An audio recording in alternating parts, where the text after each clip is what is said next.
It is therefore vital that you have space in yourself. Be aware of space in yourself. Stillness or space, just two different pointers to the same thing, no thing. At this moment, is there space in you? Now, if you're not bored while you listen to these words, there is space in you. So don't try to figure out whether or not there's space in me through the mind. Say, okay, let's see, how do I know whether there's space in me? A very simple criterion to use is if you are not bored or angry right now, or irritated,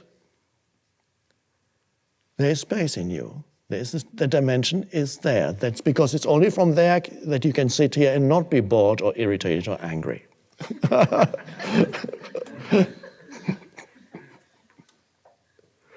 Now, if you are bored or irritated or angry,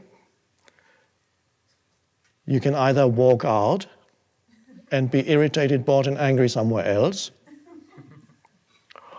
or even there, you can say, oh, I feel bored, irritated, angry.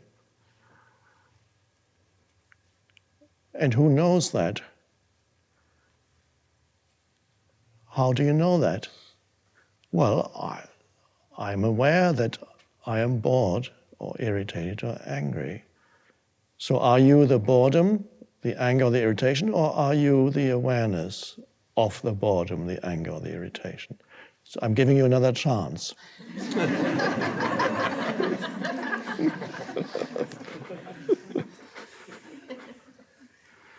So before you walk out, you can try that.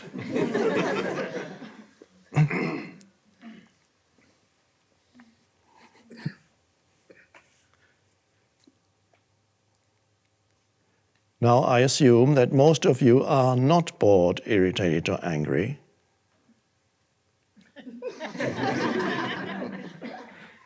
From sensing the energy field.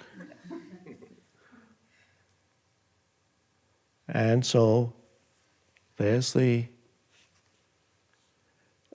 why are you not bored, irritated, or angry? Because there's a stillness or space in you now. Oh.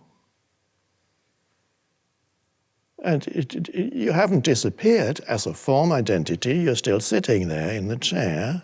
Yes, here's the body. There may even be occasional thoughts.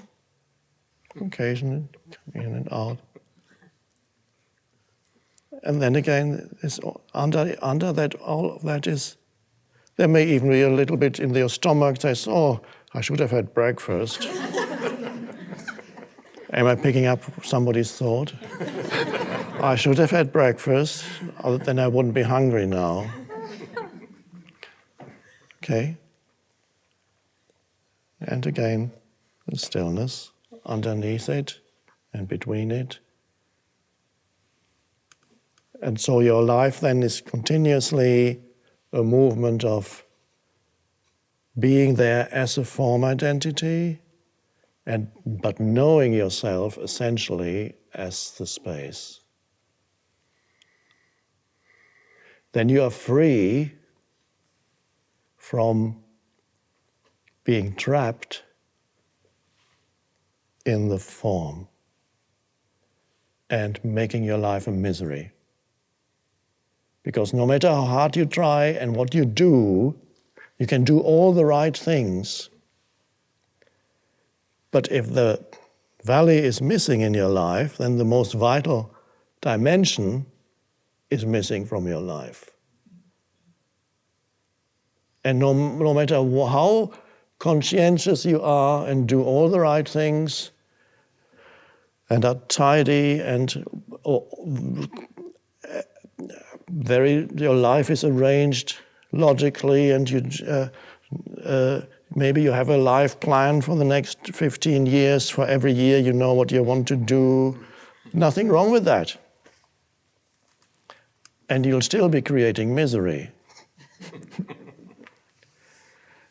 Because no matter how hard you try, if the vital dimension is missing, Your life is one-dimensional, and then even the greatest success, who knows, one or two of you in 3, 4 years' time or 5 years' time maybe will reading about you in People magazine. And there are worse magazines than People. People is actually, People is not so negative. There are many others who love talking negatively, and then you taste what success is like and fame. No, am I saying don't seek success? No. The beautiful thing is you can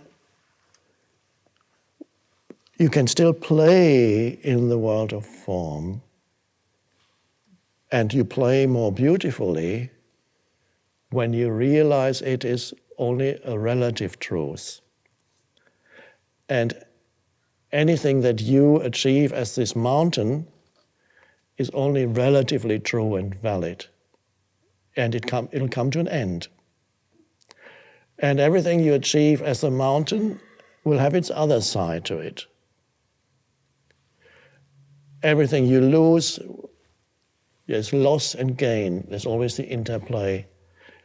You may gain many things, and they will produce their own challenges, and you'll see the other part of success. And so no matter what you do, you will never for long find that now your life is actually great, it's working, it's all working now. That on the form level never really happens for very long. But that doesn't matter when you're in touch with the formless. However, I'm not saying that if you're in touch with the valley that it does not affect the world of form. It does.